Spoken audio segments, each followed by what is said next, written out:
Okay. Hi guys, this is Lindsay.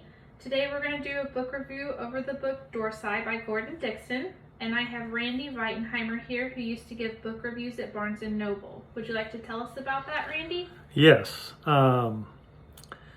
Many years ago, I got asked to do a book review and at Barnes & Noble in Oklahoma. And when I thought about it, I thought, well, I would look at the book as a way to work my way through it and determine what was true and what wasn't. And so that became sort of a monthly occurrence, and the books were very interesting. A lot of them were on spirituality and things that people tell us things without any way to tell the truth of it or to put it in context. So I thank Lindsay for inviting me to do this again because I always had a lot of fun at it. The only thing I miss is I had a guy that would come to the book reviews, and I tend to use a lot of 70s, 60s, 70s music references. And the great thing, there was a guy in the audience that caught every one of them. I will try to not use so many now because less and less people are aware of all those songs and stuff, but they have relevance in that the truth is where you find it. So in all those books, and every book you read, you're given content. And without context, it's literally you just give meaning to whatever you're hearing. And it doesn't necessarily mean it's true. And so the object of doing these with Lindsay on Gravity University is to literally give you a university course in any book that we come across that we think would be interesting to do a book review on it. In this case, Dorsai, and this is the book.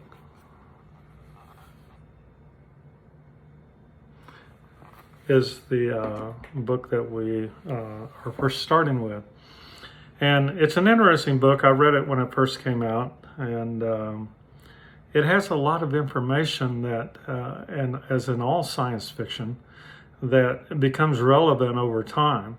So that things we read about or heard about in science fiction in the 50s or 60s or 70s, whatever, is now like science fact. And so by reaching into the imagination of our science fiction writers, we can have a glimpse of what's to come. Now, not every one of them, but some of them stand out, and Dorsai is one of the ones that stand out.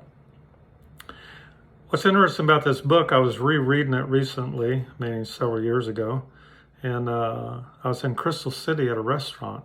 And Crystal City is where a lot of DOD and different agencies have offices, if you're familiar with it.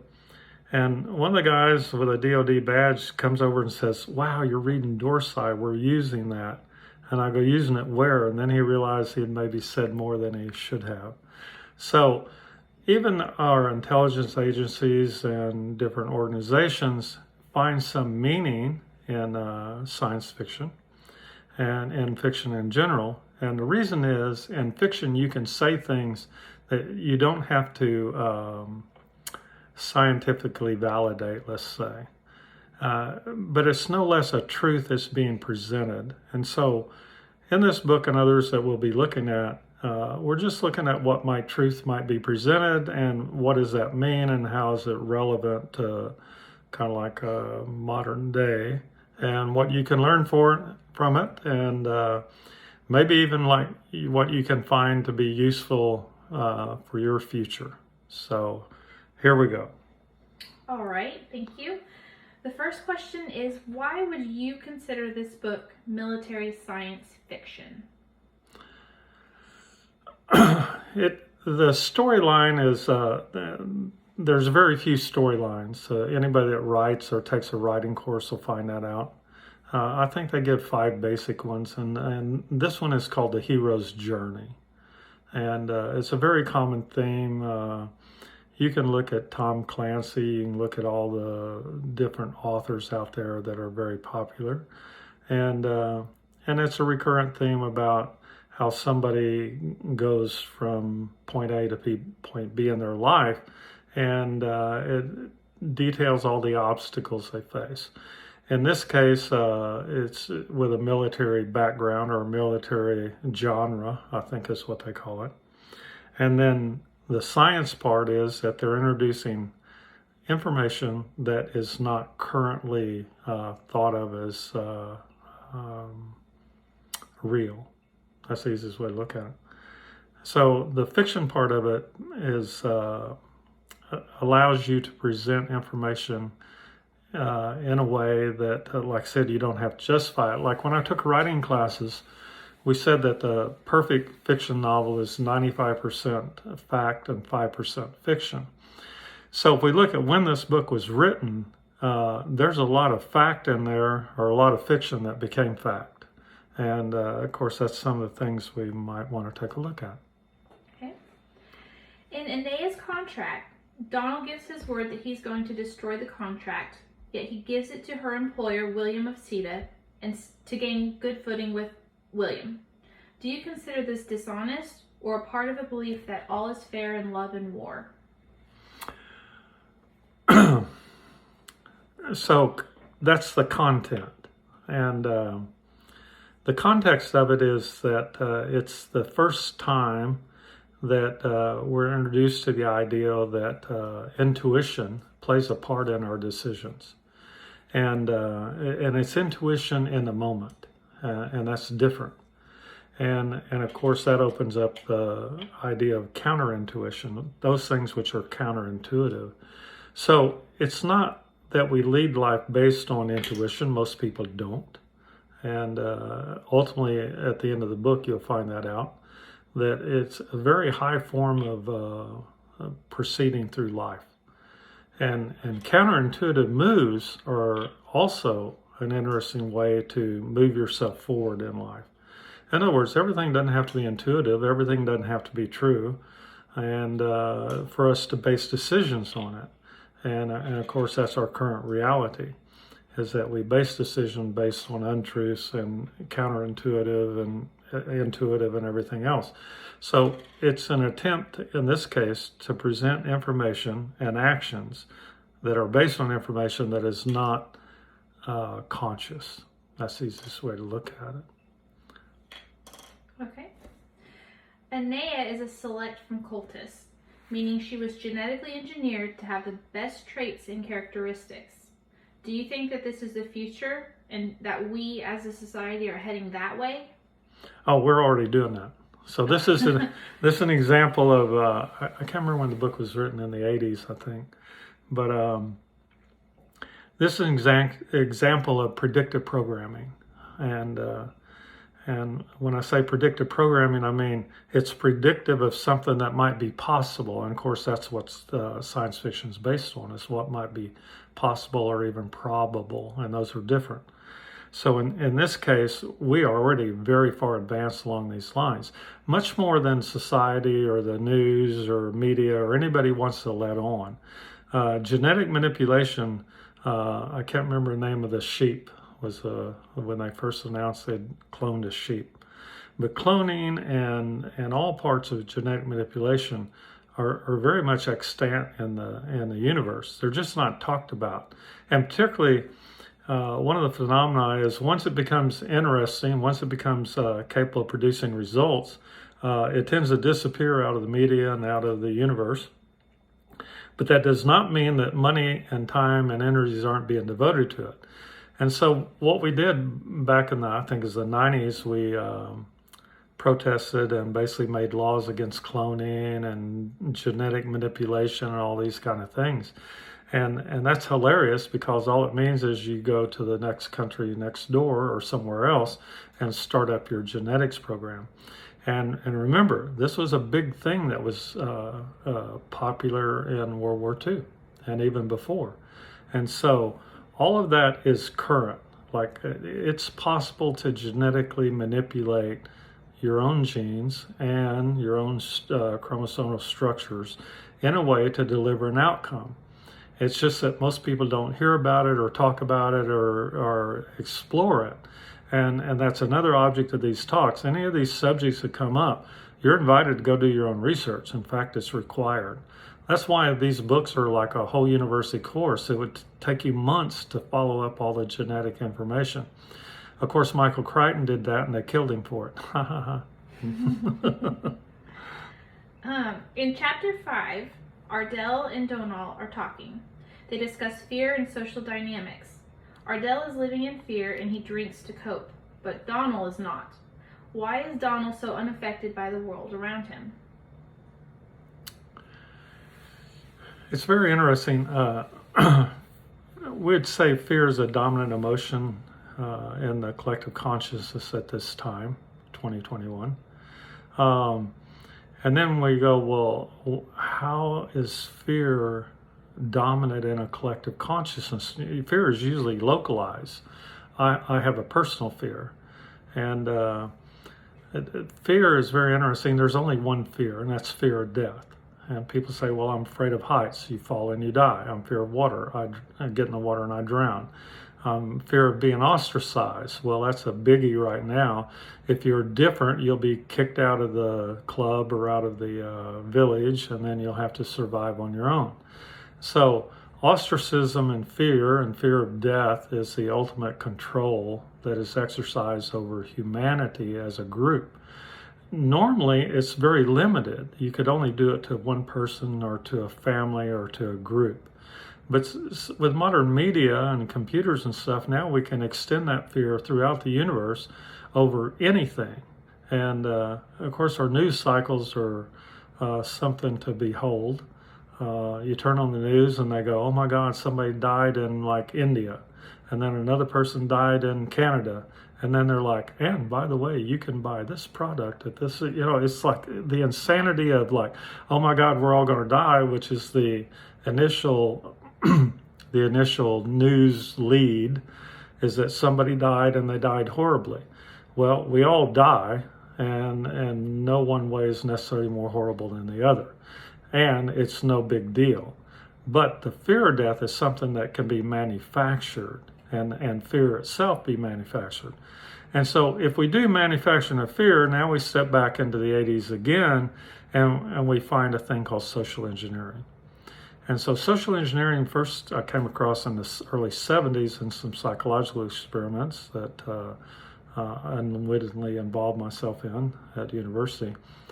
But out of that came social engineering. And social engineering became popular for a very short time before it disappeared again. And it's not really talked about. But social engineering is what our current environment is about. We are being socially engineered at every turn. And so, of course, the way out of it is, like Leary said, tune in, turn on, and drop out. I think what he should have added on is turn off the TV. Because manufactured fear is there's no reality to it. What they do is they give you a mem, a virus of thought, a viral thought, and that viral thought starts controlling your neurochemistry, your thought waves, your brainwave activity, your respiration, heart rate. I mean, we can go on forever. And in that state, you're basically ineffective. And of course, so all fear renders one ineffective. And social engineering is a way to engender that, not just in a person, but also in an entire society or an entire culture. And so that's kind of what's going on. And of course, in this book, they're talking about it. They're talking about somebody, one person, taking control of social engineering on a planetary scale. And I think it's highly relevant to what's going on today. In fact, it's probably the primary subject that should be talked about in our media. Wow. The book talks about phase shifting. What exactly is phase shifting? In your words. Let me have a drink of water. Phase shifting is very interesting. When you go to sleep at night, you phase shift out of your physical body.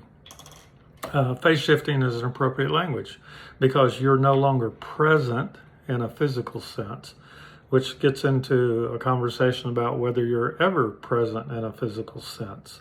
The presence of the consciousness or the self in a human body is what we call localized consciousness. But for the most part, you're not very good at it. Most people don't maintain localized consciousness very well at all. We used to call them flighty. And of course, the classic example is when you go to sleep, you're no longer present in your body. So there's research done at Harvard, different schools, and they talk about how when you go to sleep at night, you take all your senses with you when you go somewhere else. And of course, that somewhere else became the basis for my kind of like journey or trek through this universe. Because when people said they were somewhere else, like you tap somebody on the shoulder, hey, where are you? And they go, oh, somewhere else. I wanted to know where somewhere else is. So a phase shift occurs when you go somewhere else. The trick becomes is when many people go to the same place, or you can visit the same place somebody else has been. And that gets into a whole thing about what I've been researching for many, many years called proximate reality. So I think that there are places in the universe you can go for information, and I've demonstrated that, and other people have too. Einstein and Tesla both agreed that they had gone somewhere where the information already existed. So the idea even that you would generate new information becomes kind of interesting in that maybe you didn't generate it, maybe you just tapped into it. And of course, that's what we call the field. And just a side note, all AI architecture is basically invalid until it can tap into the field for information, the infinite field of information. So when you phase shift, you're shifting your consciousness from here to some other place. And those places are kind of like have a solid destination, a solid GPS. And of course, that's what I've worked on to develop.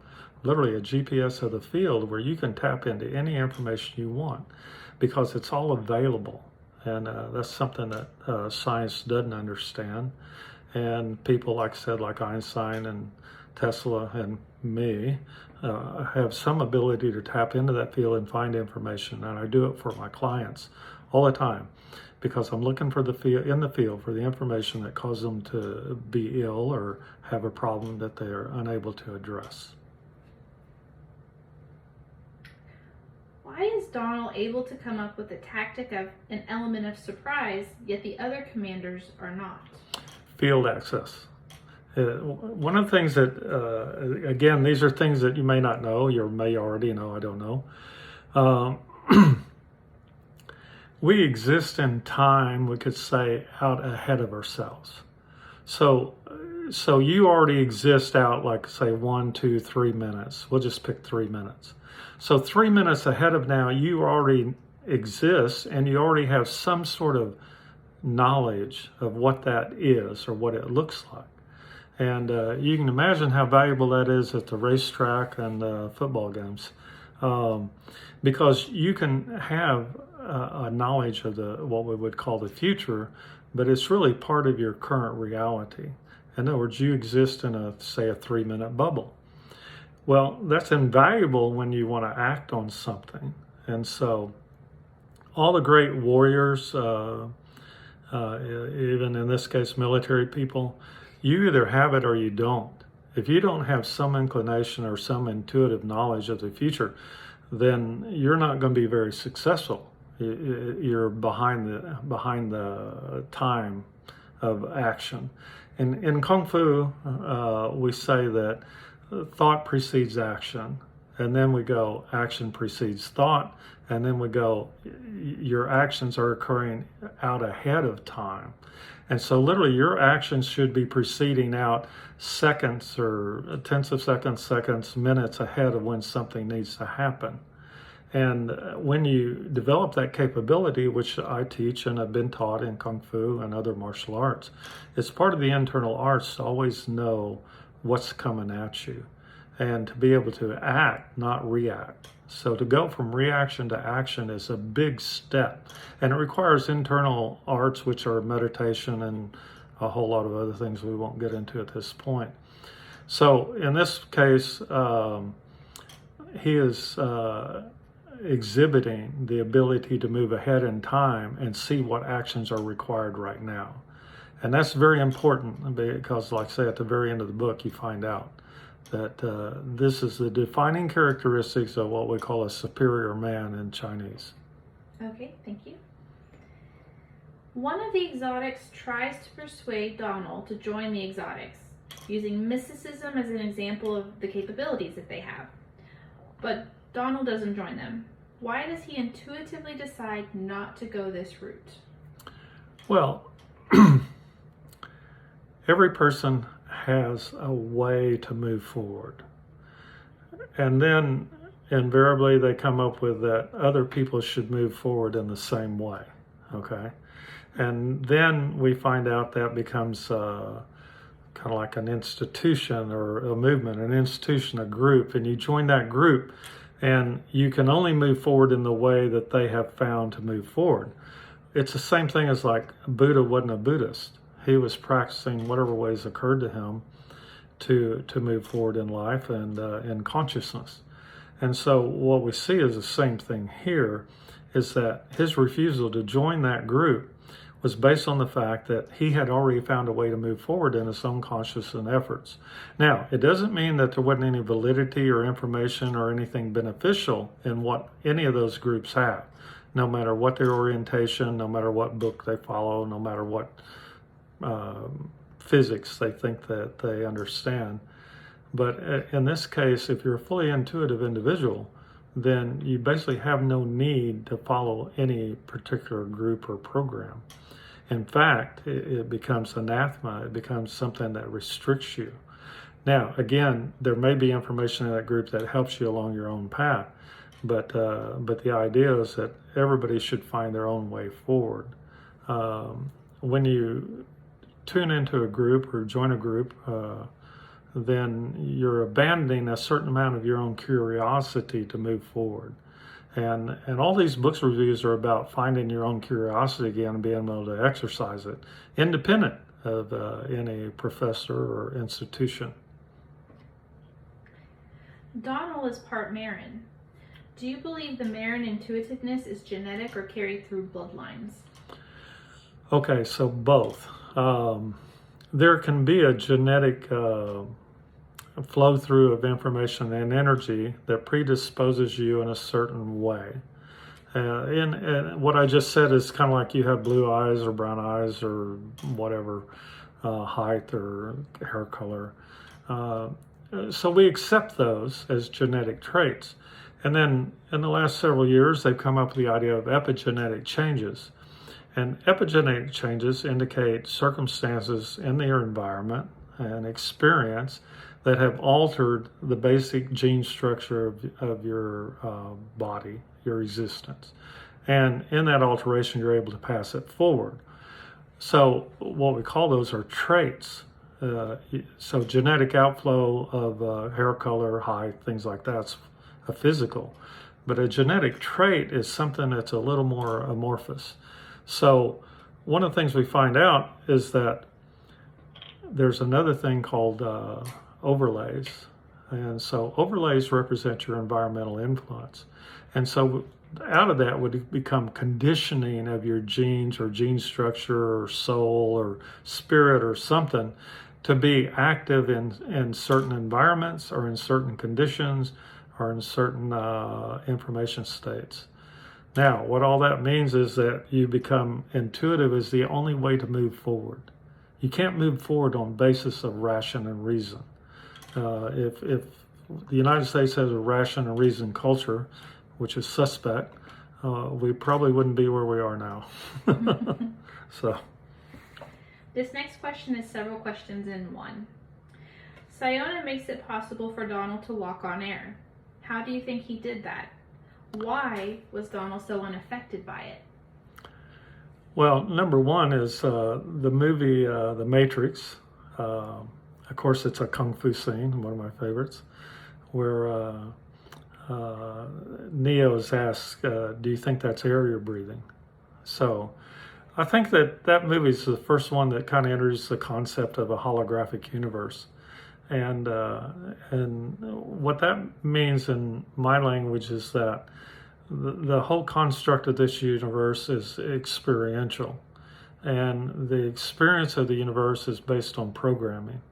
And once you eliminate the programming, just like in the movie The Matrixes, then you're open to other ways of doing things. And the classic example, I had one of my clients and came to me, and I'd worked with him and his family, and he did an interview where a reporter asked him, like, where are you from? He said, Thailand, and they're talking, and what do you think of the United States? He's here as a student, and they said, well, do you go to doctors here? And he goes, no. And they said, why not? And he goes, well, we don't get American illnesses. So that's a classic example of the programming. And they said, well, what do you do? And he said, well, I go to Randy. That's me. And so an understanding that there are other ways and other forms of interactions in the universe is that we are not limited, and we don't know what those limits are, because in internal Kung Fu, internal martial arts, I've done a lot of strange things that theoretically, physically, you can't do. But so a lot of the information and rules we get, just like in physics, we transcend one form of physics into another, and then into another, and into another, and here we go. So we are by no means at the end of all available physics, just like we're not at the end of all available techniques and traits that we could exhibit. And there is a furious war going on in our genetics and exploration and experimentation on this planet at this time. As why is Donald unaffected? Again, if you're intuitive, you know that you don't need to do that, or you know you do need to do that. And it's something that people can practice. I laugh at, there's a lot of people out there go, oh, for $395 you can learn my intuition course, and $395, and it's like, no, you can learn it by practicing being intuitive, which is exploring that 3 minutes out ahead of you that already exists. And then if you get really frisky, you can extend it out to 10 minutes or days or weeks or months. And of course, at that point, you become a psychic and charge $5 an hour or something, or you become a prophet. And both those have pretty poor track records. So being intuitively is a highly individual thing. If you're going to be intuitive for the whole individual, for the whole human race, then you've got a lot of data to move through to come up with an answer. Wow. Do you think walking on air is a hidden capability of early humans, seeing as it has been said that the Shaolin monks were able to walk on water? Like I said, I've seen and done things that theoretically you can't do. The walking on water, what was the movie, Hidden Tiger, Paper Dragon, or something like, I'm sure I've got that. Crouching Tiger, Hidden Dragon, or something. So one of the things they did in that movie was called walking on walls, and the exercise in Kung Fu is called running the walls. And it's a very interesting exercise. You find a corner, and you head into one wall, and you plant a foot on it, turn as you're planting your foot, and plant a foot on the opposite wall, right, or the adjacent wall. And so the idea is you're running, and you hit that wall, turn, hit the other wall, take another step. That's the exercise. Guess what? You hit that wall, and immediately you fall down quite a bit. But I've been able to make that turn, okay? And so that's the first exercise towards running the walls, like when we see all that craziness. And what that means is that you're using momentum to overcome gravity. Well, in the same way, you can use your consciousness to overcome all kinds of things. And all that happens is you either need to get out of the momentum or establish a new one. What does Donald mean when he calls himself an intuitive superhuman? Well, a true definition of a superhuman to me is somebody who is intuitive. And I teach what I call the ultimate martial art, and nobody in military circles has ever asked me to teach it, because it doesn't require anything except that you don't be there. That's a secret of the ultimate martial art I teach. Don't be there. If you have a 3-minute window, of information ahead of you. All you have to do is stop your car before the wreck occurs. And I've demonstrated this a lot with like people in my car or driving along. The classic example is like in Denver one day, I was going to pull into a supermarket and I literally couldn't do it. I literally could not turn the wheel. And so I just sat there and I kept trying. I said, heck with it. And so I drove around the block. When I came back around the block, the place was surrounded by police cars and there were shotguns going off and there was a big robbery in place. And if I had pulled in 3 minutes, 5 minutes earlier, I would have walked right into the middle of it. So my consciousness wouldn't allow me to participate in that. And that's a true meaning of being intuitive. And an intuitive superhuman not only knows not what to avoid, not only what to avoid, but also what to engage in. And it's very interesting. It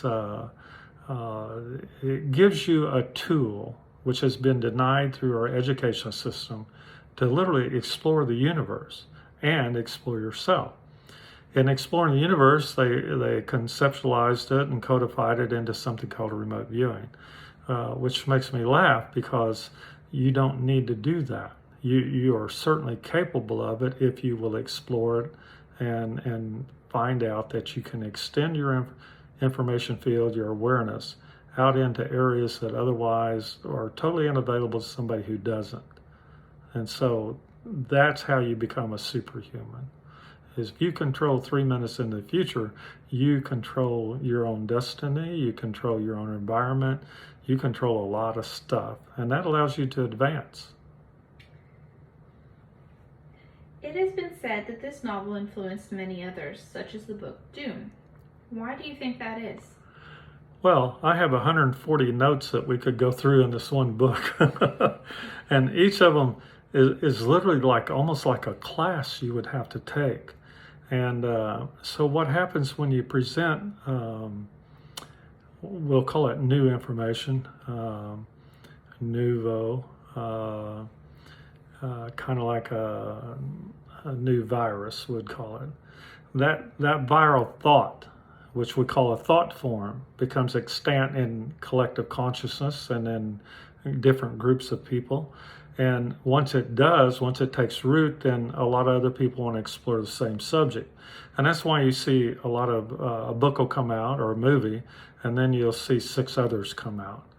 The same phenomenon happened in when the advent of radio. It's like Edison invented radio. No, he didn't. Marconi invented it. Well, no, actually a guy before him invented it. You see what I mean? It's like 5 different people across the planet all came up with the same idea at the same time. Why? Because the information was available in the field and all 5 of them tapped into it at more or less the same time. And that's why you see repeats and people coming up and saying, oh, I invented this, when other people have invented it also. It's just that information becomes available, and that's what we see here. The Dorsai novels and the Asimov novels, the Foundation series, all of them present information that, as we review back through it, we can see became our reality. So, and this is important because this is where we get the term creating your own reality. And it's not exactly true. I've covered this on a YouTube video, Energy Doctor, DOKTOR, but in other areas too, where just having foreknowledge of that 2 or 3 minutes gives you a lot of information. And then from that information, you can extrapolate it out and extend it in a way that is beneficial to you or your own family or your own friends or whoever. So that's what it means. Do you consider this book indicative of future space warfare? Yes, definitely. The information being presented is it's almost like we call it predictive programming. What you're finding, of course, with our Space Force, I love that. It's like the stars and spaceship design of the Foundation, is that when you control space, you control everything inside it. If you're going to control the Earth, you have to control space. And of course, people are kind of late to the party on that one. And then, like in the Foundation series, the next step after you militarize space is what we call traders. And of course, that's what we see now with the independent Elon Musk and Blue Origin and all the others, is that now we're going to commercialize it. So militarize first, commercialize second, and of course, at some point they will discover the moon or Mars or something. And just like Columbus discovered America. You know, the great question now is like, whoever lands on the moon or Mars, either one, and plants a flag on it, what's to say that they don't own it? Wow. And the last question we have for tonight is that this book lost the Hugo Award to another book of its time, Starship Troopers. Why do you think that is? Starship Troopers gave us an alien opponent. Remember the hero's journey? You have to have somebody to fight with, an antagonist and a protagonist. I think the Dorsai novels is much more a human. It's a human against human, which is our reality. The aliens haven't stepped onto the stage yet, we'll call it. And that's a whole nother subject we can get into with other books. And so this whole series, I welcome the idea to talk about it. I hope people enjoyed it. You can read the book and or contact Lindsay at Gravity University or me at Energy Doctor, spelled DOKTOR, at me.com. And I welcome any comments. But read the book first. Well, thank you for coming, Randy, and we will be in touch in a couple of weeks with our next book review. Excellent. Thank you, Lindsay. Goodbye. Bye-bye.